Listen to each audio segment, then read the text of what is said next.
Hey friends, it's Cheryl from Tutoring with Cheryl and the tech coach from Can I say?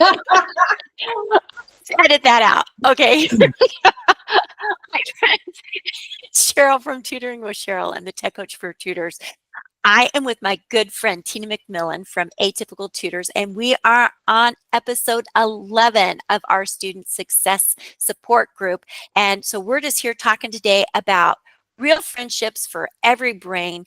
I love the title that Tina put on it. Is way better than mine, like how to make and keep friends. Tina, take a second to introduce yourself correctly because I probably messed that one up. No pressure. Yes. Hello. Good morning or good afternoon, good evening, whoever, wherever you are and you're watching this. And you're certainly going to subscribe and share and like. So that's a given. So my name is Tina McMillan. I'm with Atypical Tutors. So I provide tutoring and behavioral consulting and reading interventions for neurodivergent students, ones with autism, with ADHD, and with dyslexia. Yeah. And I also work with typical ones too, because a lot of the strategies do carry over. They do. And I myself am a reading, spelling interventionist, and I work with kids here locally and around the United States.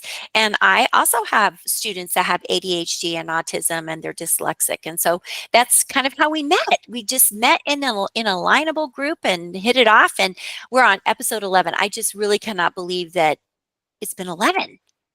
I I know, just think that's right? absolutely incredible. I'm going to say that we get the award for consistency.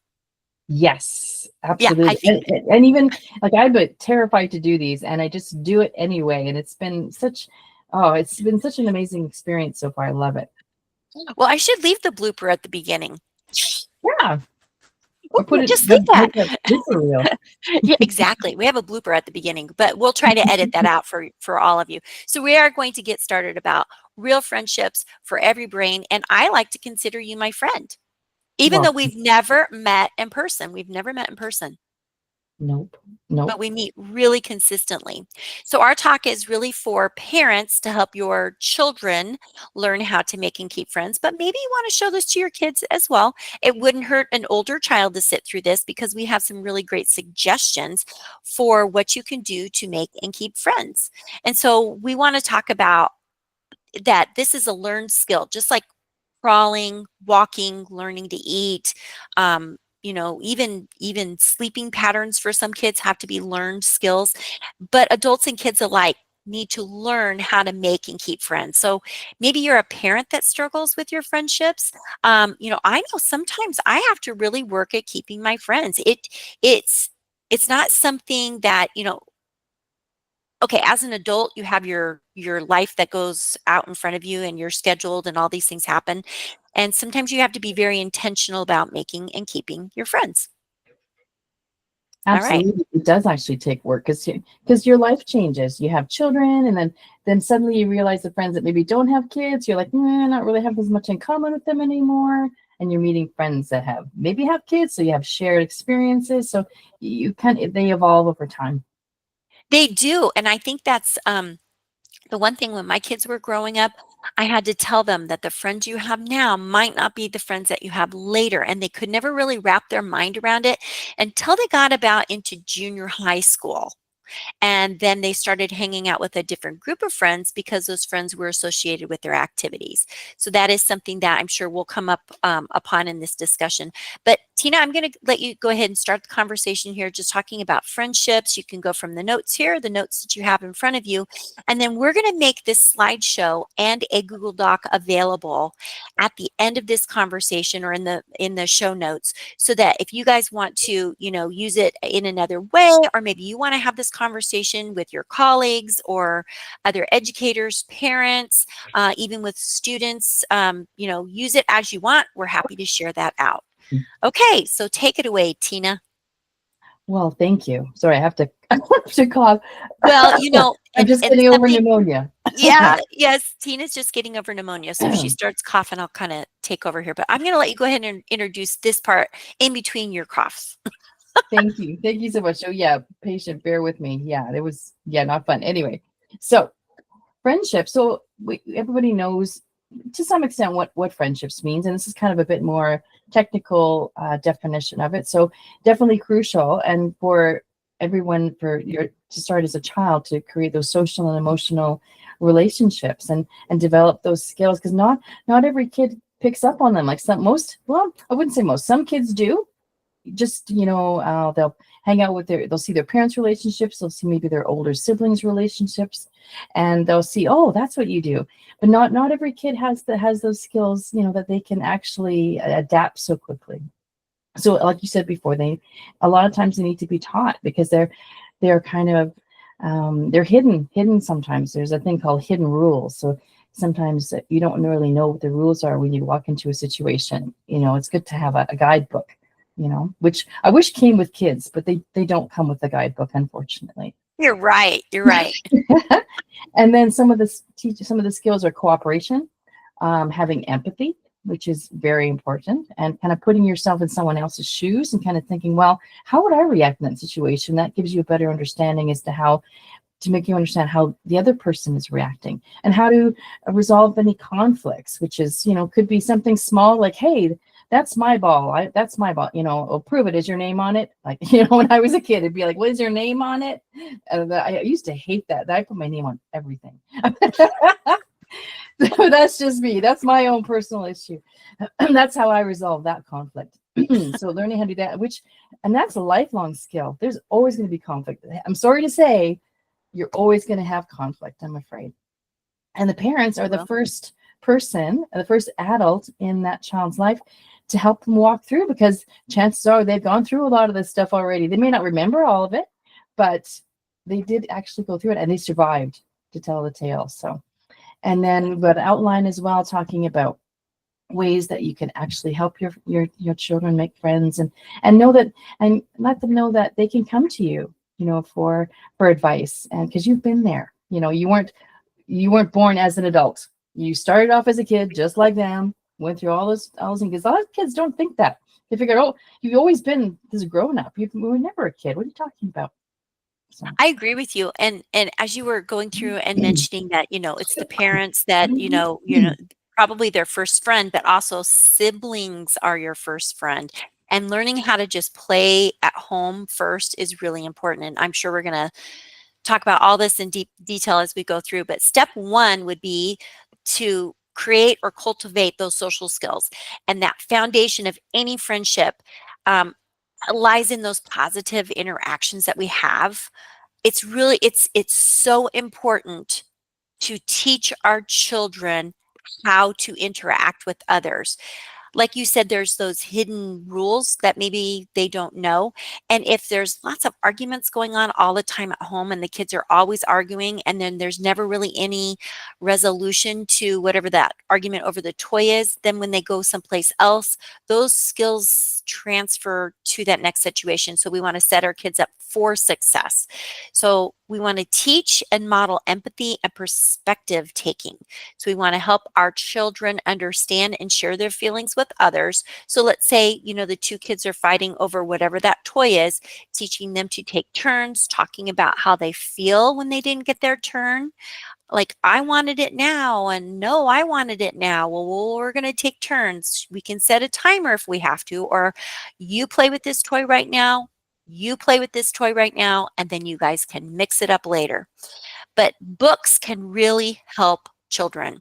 And when we talk about children's literature, and because you and I both teach reading, there's some great books that are out there. So as you're sitting down, and hopefully you have a routine at night or maybe during the day where you're either reading a book or watching a movie together, ask questions like, how do you think that made that character feel? What do you think they might be thinking? And when our students can, or our children, excuse me, when our children can think through the eyes of another character, even if it's not another person, that helps them to build that empathy and then model these interactions. So if like something didn't go well at home, say, well, let's try that again. Do you think it might go better if you would try it this way? And along the lines, I was kind of looking for some books that might support this. And these are some classics. I didn't put the authors' names down, but Frog and Toad Are Friends is just that classic story. just, being a friend and being a friend to somebody else. Enemy Pie is really a story about a boy who totally misunderstood what another student in his class or a friend was going through. Didn't think that they would be friends, and the parents kind of tricked them into being friends, and it's a cute little story. I'm not familiar with this one, How to Spot a Best Friend. I did look that one up, and I've seen the title, The Invisible Boy, and I'm not familiar with that one either. They may or may not work for your family. These are suggestions. If we ever suggest a book for you, we want you to look at the book through your eyes, your child's eyes. Read the book in advance before you share it with your child. It might not be the best book for your child, but these are just some ideas. I'm going to let you chime in here. Anything that stood out here about understanding feelings, sharing feelings, talking about characters' feelings that maybe I missed or you want to add to? You covered a lot. I had thought, but then I was gone, unfortunately, which happens to me. Sometimes I walk to the fridge and I have no idea why I did that. So that's just a me thing. Um, Definitely, I like the perspective taking, putting yourself in. I always like the analogy of putting yourself in someone else's shoes, because I've done an activity where I've actually had the kids put on their sibling and their parents' shoes and then answer questions from their point of view. And it's really fun, actually, what comes up. And oh, I know what it was. I had a student who didn't quite understand the whole idea of, if they had someone come to their house for a play date, that they would dictate everything that they would do. You know what I mean? And I had to sit down with them and say, you know what? Not everybody wants to do the same thing that you want to do at that time. Just like if you go to their house, do you always want to do what they want to do? Nope. Well, works both ways. So you got to be a bit more flexible and kind of understand, or maybe ask the question, hey, what do you want to do? I kind of want to do this. What do you think about that? You know what I mean? Kind of make them be a bit more pragmatic. And that's a skill that they need to be taught as well. I agree with that. And then learning how to share their toys. A lot of kids are really, they don't want to share their toys. And so just learning that. And I've got some kiddos that I'll ask, hey, what'd you do this weekend? And they always say that they're playing with their family members, which is great. But I really try to encourage them to just invite somebody over or meet a friend somewhere if you don't want them at your house, Mhm. because we have to learn. Okay, the best form of learning is playtime, in my opinion. Okay. So if you really want your child to learn how to play with other kids, you have to take them someplace where they can learn to play with other kids. So taking them to the library where they might interact with a completely different stranger, or going to the playground, or going to the swimming pool, or I'm trying to think of other places where you can take them to play, but take them someplace where maybe it'd be more fun to play in that area with somebody, and then teaching them how to invite that other child to come over and interact with them, and sharing this space. So they don't always have to come to your house, but giving them opportunities to play with others. And don't do this mistake where your child never has anybody come over, and then you think you're going to invite the whole class to come over to your house for a big party. That's a terrible idea, because you're not setting your child up for success. So taking little steps and having a friend or two at a time come over for short periods, I think, is a really great first step. Right. And to add to the sharing part, I just thought of something that I had a student too who had a problem sharing. So what we did is we set aside or put away the toys that were definitely off limits for sharing. They didn't want anyone touching them. Okay, but we put those away. So then that's not even an option, and only leave out the things that they were willing to share. And that's there. Like that puts them in control. Gives them some, not say power, but you know what I mean? Like they do have control over their own things. And that, I think that really helped a lot. Well, and you don't necessarily want everybody coming into your kitchen and using everything, right? Like if you're hosting, you're like, oh, I don't really want them to get into there. So if you put limitations on it, I think that's great. And these are, again, some more suggestions on here. Um, Game nights, family game nights, just learning to play with your family, going on those play dates like I was talking about. And then you added even when doing chores together. And I like that, because it's taking turns, it's taking responsibility, it's learning respect. and not maybe arguing about something. And that's a big thing in the classroom right now. I can say that. I mean, I've been out for a while, but from my previous experiences, some kids just struggle in general with just being respectful. And so teaching our kids how to speak in a nice, kind tone, sometimes they don't realize that what they're saying or how they're saying it, maybe it isn't the what they said, it was the how they said it. And so we really want to encourage, tone as well. Okay, Right. so we've got, oh, yes. Did you want to add anything else to that? My apologies. I could just throw in, there's a thing called stop and think, or stop, think, and go, where you stop for a second, think about what you really want to say, and then you say it rather than going bleh. Kind of a thing. So that's a great skill for kids to learn. And it's really challenging, even for adults, to stop and think, you know what I mean? Because sometimes we just want to say whatever's on our mind, but sometimes we have to stop and think, well, how is that going to be received? Is that really how I want it to be received? Yeah, and that's that empathy part, Yeah. or putting yourself in somebody else's shoes. So we're talking about developing communication and listening skills. So we want to encourage your child to express their thoughts and feelings. Oh, there's that word, respectfully, and to listen attentively when others are speaking. That is a big, big skill, and it's a hard skill for kids to learn. But if you start early, like early, it's a lot easier than waiting until they're 4 or 5 and you're sending them to preschool or kindergarten. So my suggestion would be to start this much sooner than what you think they're going to need it.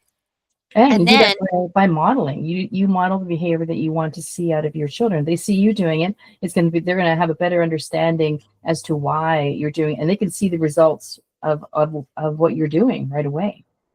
absolutely, I completely agree with that. And then practice that active listening by summarizing. So teach your kids how to do this, and you can do this with your child. So you're feeling frustrated because, so you've listened to them. They're, oh, I don't want to go to, whatever it happens to be. Okay, you're upset. I hear you. You're upset because we have to clean up and it's your bedtime routine and it's time for bed. But we're going to do it again tomorrow, or we're going to go read a story now. So we're going to clean this up so that we can go do this.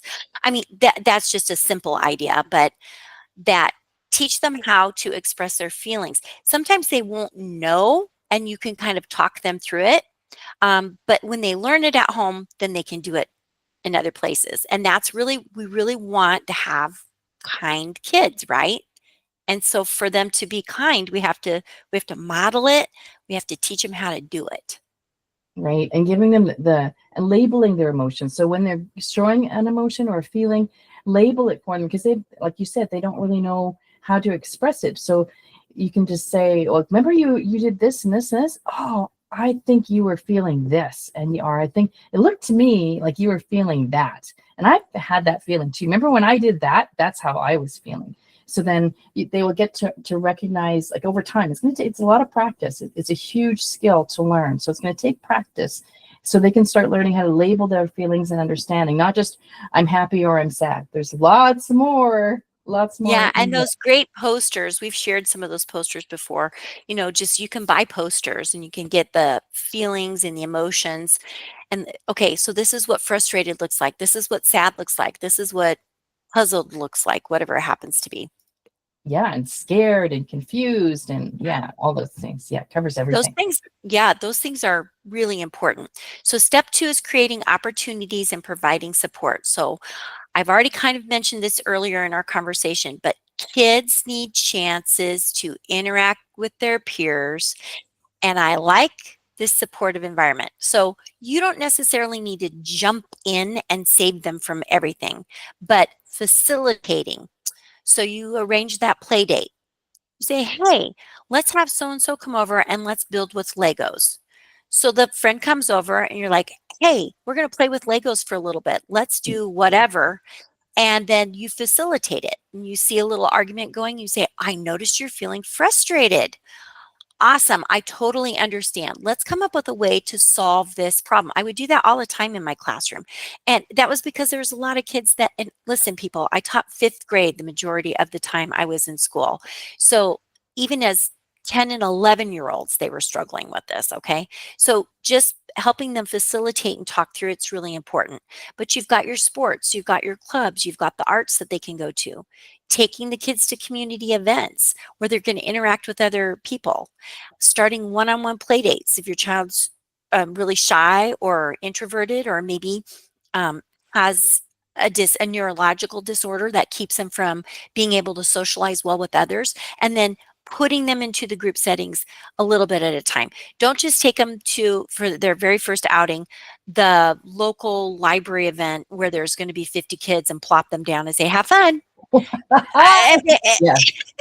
never done Run, anything run like that. away. They're going to go hide under the table and you'd be like, where are they Yeah. at? Okay, I'm going to move on.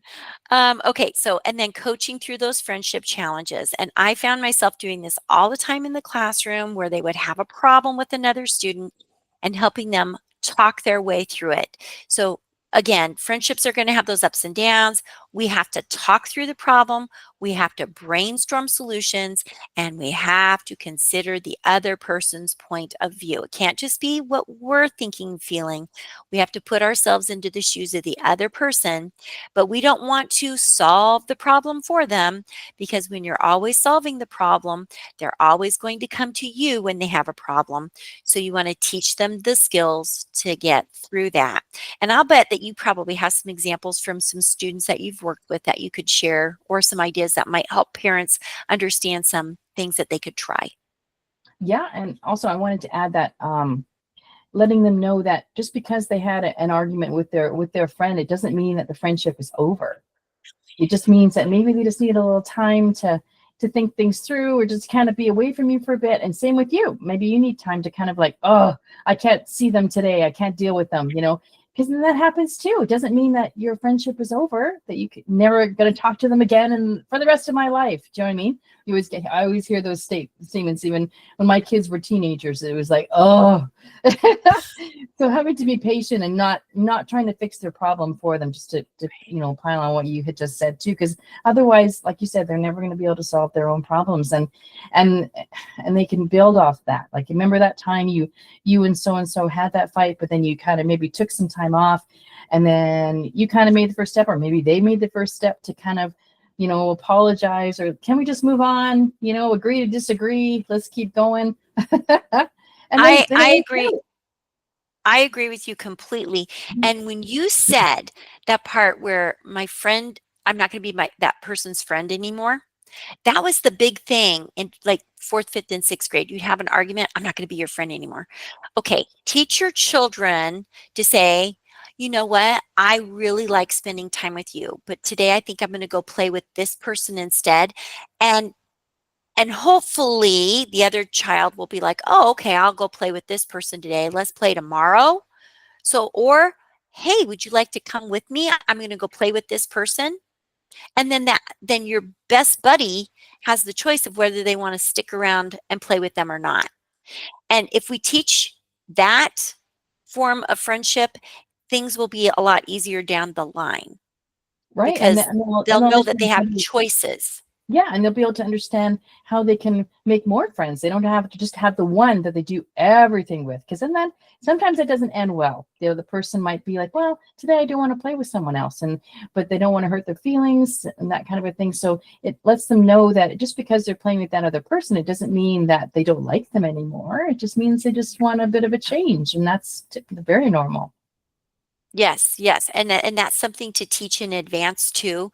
If they come home with a struggle, and you just say again, your friend has a life outside of you, and you have a life outside of your friend, and it's okay that your friend wants to spend more time with this other person. So again, just teaching those things at home. So we want to um, create an open and non-judgmental space where our children feel comfortable talking to us about their friendships. It's so important. If they don't think that they can come to you with a problem, when their problems are really big and their friends are tempting them with things like vaping or doing some other really scary things, they're not going to come to you. So we want to teach them early that you are their safe space, their safe place, and it's kind of that non-judgmental zone if you can keep it non-judgmental, but still teaching our children what the expectations are for your household, what your fine lines of, like, this is the yes or no line right there. You need to teach boundaries, but making sure that you're the safe place for them to come, and then listen to them. And then do that little skill of, I hear what you're saying. This is what you're saying. And making sure that you're repeating back how they're feeling. Like, it sounds like you're really frustrated or you're really sad about this. I can understand that. Okay, well, what do you think your next step could be? And if they can't figure out what the next step would be, you could say, well, have you considered trying this? Maybe you could try this as your next step. And then say, but what do you think? What do you think? Would that work? And you're not necessarily telling them the exact answer, but you're walking them through some ideas. Right. And a couple of things came up when you were talking. When the children are quite young, I've used stuffed animals or things like to role play the situation. Because sometimes if they externalize it, it's easier for them to come up with solutions as opposed to, having it all on them. They can just say, well, this is so and so, and then this was so and so, and then they did this, and then they did that, and then you can talk about the whole interaction externally, so then they can kind of focus more on the problem rather than themselves. I find that I love helpful. that. Yeah, especially for those younger kids, and then again for any of those neurodivergent children who really struggle with understanding emotions and picking up on those interactions that they have with people. Like, they can't read the room. Yeah. I mean, I even find that happening to myself sometimes. I'm like, oh, yeah, yeah, that makes sense. We all find ourselves in those situations where we just have to read the room and read the people that are around us. So we want to foster qualities that nurture long-term friendships beyond initial connections. Certain qualities help maintain and deepen friendships over time. That's the thing. You Going to the playground once and saying that you made a new best friend when you only were playing on the swing set, that's not your new best friend. And teaching your children that you had a good time and you made a new friend is different than saying that that's my best friend. And I mean, that's really truly something that little kids, I would hear it all the time. I have a new best friend. And I'm like, oh, tell me more. Yeah, I just met them at the playground. That is wonderful. That's a new friend, isn't it? And just saying that's a new friend. But over time, they can become your best friend if you spend more time with them. So you want to discuss the importance of treating friends well. You want to be reliable. You want your friend to be reliable. And anytime you have a conflict, you want to stand up for your friend. Don't let your friends suffer at the hands of somebody else. If you're really a friend, you're going to stand up for your friend. And then again, highlighting positive behaviors when you see them in other people or you see them in stories. That's really important because we want kindness, we want respect, and we want loyalty.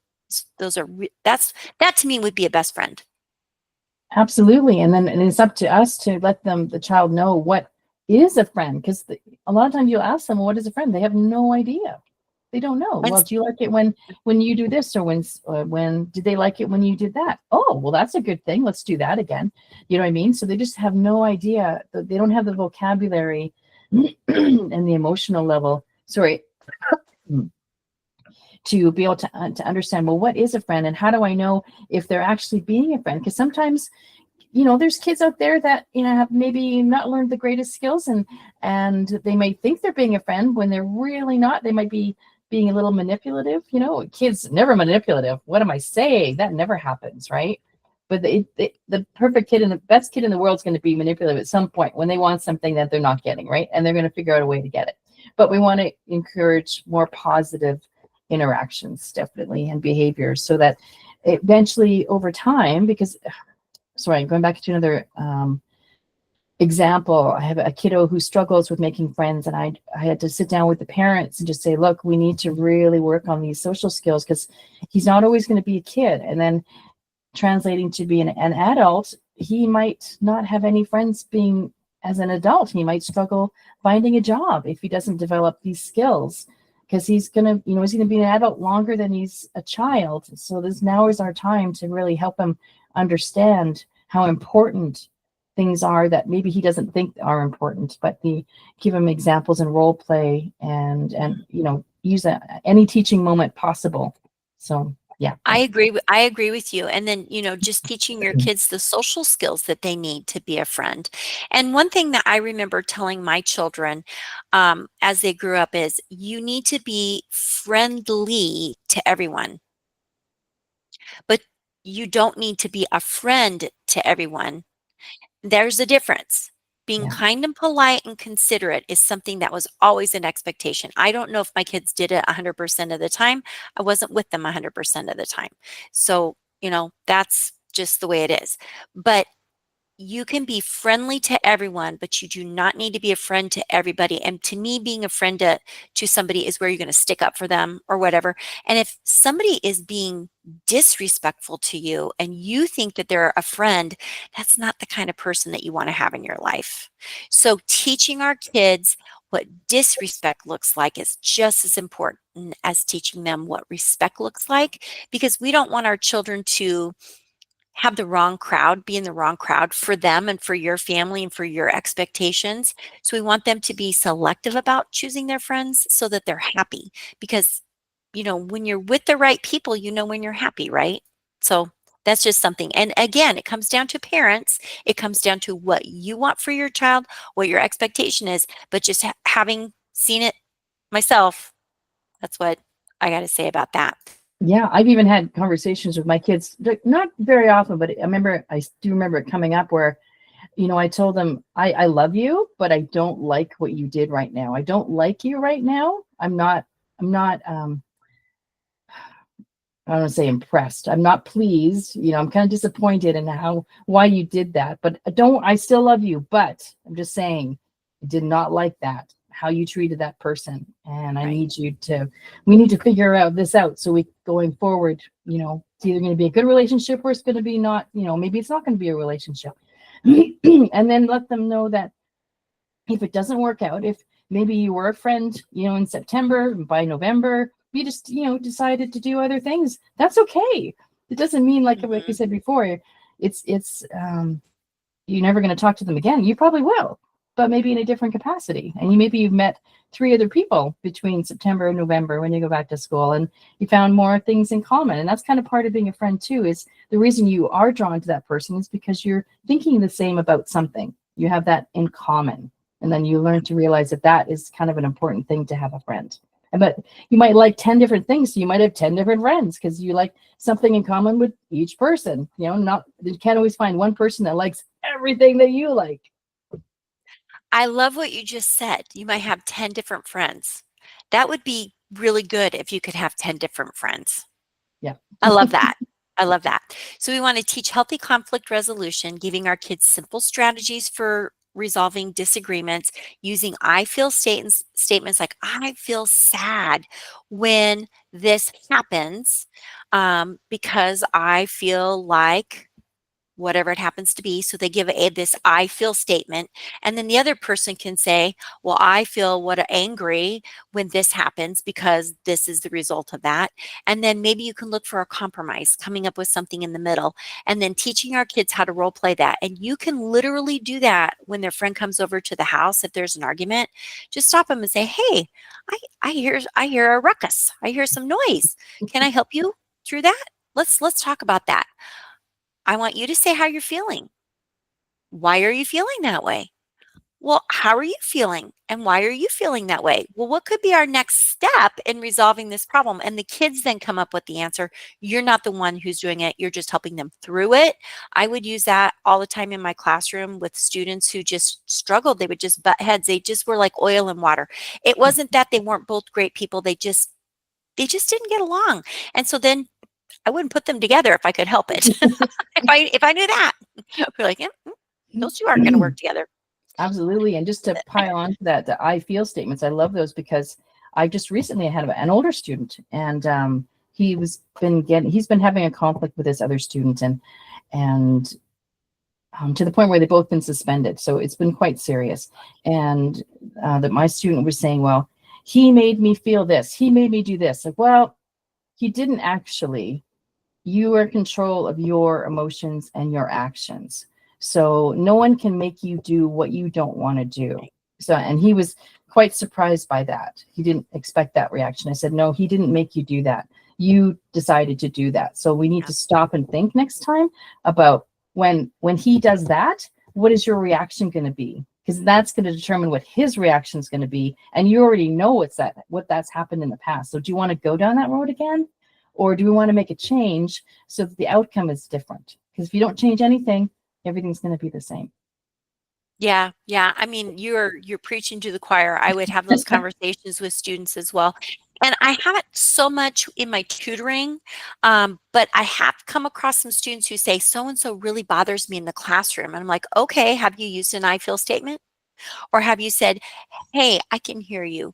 Would you mind just whispering? It would be really helpful. I mean, like just pointing those simple things out, being kind and polite, not being rude about it. Your tapping is bothering me. Would you mind, would you mind doing it on your leg instead of on your desk? Or, because some people want that noise, they need that noise or whatever, but it might bother the other person, like in the classroom. And it's just being respectful and, having those boundaries, I guess. And I think boundaries are a good thing. Maybe we don't want to be too strict with our boundaries, but we need to also empathize and be understandable with other people's feelings and emotions. So on this slide, we have promote being a good sport and inclusivity. So we want to teach our children the importance of both winning and losing gracefully. That's a tough thing. Encouraging them to be inclusive and welcoming to others, even though they might seem different than you.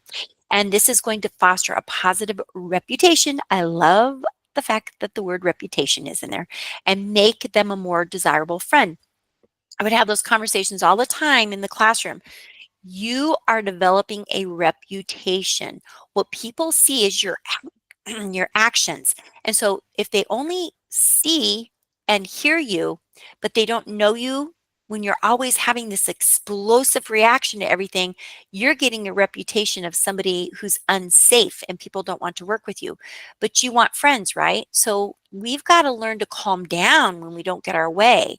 So talking about those reputations and how you're building them. So again, to make a friend, you have to be a friend and you have to be friendly. So it's important to learn what that looks like. Absolutely. And just like everything else, they have to be taught how to be a good sport. And that starts at home. You play games with your kids. Could be as simple as tic-tac-toe or whatever they're ready for. And then if you all of a sudden if you lose and you throw the board across the room and stomp and get out of the room, well, what do you think their reaction is going to be when they lose? They're going to copy you because they think, well, they did it. I guess that's what you're supposed to do. So Yes, you are your child's first teacher. They will model your behavior. So if you're seeing any of your behaviors in your children, change your behaviors. Because, I would sometimes see that and I was like very, very reflective, like, oh my gosh, I kind of lost my cool there. I need to do a better job. And it's going to happen. We're Nobody out here is perfect. You and I aren't perfect. We've gone through this. We know exactly what you're feeling, the things that you're going through, and it's not easy being a parent. We're just trying to make things a little bit simpler for you. So we have some resources for you. Now, I have not read all of these books, okay? This is just a book. So you guys are going to have to just go look and see if this is a book for you. But I was looking for something that maybe parents might want. This is a resource for parents to understand the building blocks of friendships. If you're really stuck, maybe you were maybe a really shy person and you just really never mastered it yourself. This could be something that could help you and your kids grow those friendships. And then there was another one called Best Friends, Worst Enemies, Understanding the Social Lives of Children. This looked a little bit more technical, but like if you're really looking for, cliques and bullying that can emerge with elementary and middle schools, even school children, even high schoolers, this could be something that could help you. Okay. Not a resource for everybody. And I haven't read it, but I found it and I thought, oh, well, it's for kindergarten through 8th grade. Maybe it's a resource that a parent's looking for and they didn't even know it existed. Again, suggestions only. I have not read these. Okay. And then another one, how to make and keep friends, tips for teenagers on life and social success. It gets harder the older they get. And this says 500 tips for middle school and high school students. I think it even went into like college. Again, you're sending your kids off into uncharted territory. They're going to be surrounded by so many different children, different lifestyles, different expectations from their home, and teaching your child what to do in the future is really important. And so if you haven't had the experiences and you don't know what to do, find a book that'll work for you. And I also know that you have an amazing Google Doc. Can I share that right Yeah, now? absolutely. Okay. Yeah. All right. I'm going to go ahead and open that up. Okay. And I love this. We will have this inside of the show notes. And I feel like there's a lot of maybe crossover here, but if there's anything, I'll just go through each page. And if there's something that you want to highlight, feel free. I'll just start scrolling. If you start talking, I'll stop. So challenges with interpreting nonverbal cues, differences in social reciprocity, varying sensory sensitivities, preference for routine and difficulty with unexpected social dynamics, focus on special interests and challenges with small talk. Ooh, I like that small talk one. Yeah, those are specifically for the autism or the ASD brain. How that's why they struggle with making friends. And the next one is the ADHD brain, so how it differs. Difficulty with impulse control. That's the number one for sure. That's the one everyone knows. Everyone can see that right off the bat. Right, Challenges with sustained attention. That's definitely number two, right behind it. Struggle with social or emotional regulation. So that also overlaps with kids on the spectrum too, because a lot of times kids will have both diagnoses, ADHD and autism. So they're dealing with a whole other set of things. right. Executive functioning, which is problem solving, which because I know the latest research I've seen, maybe you've seen something different, that our brains aren't developed until we're 25. Yeah, So how do we expect kids to problem solve when their brain isn't even finished developing? We can give them everything we can, but they're still learning.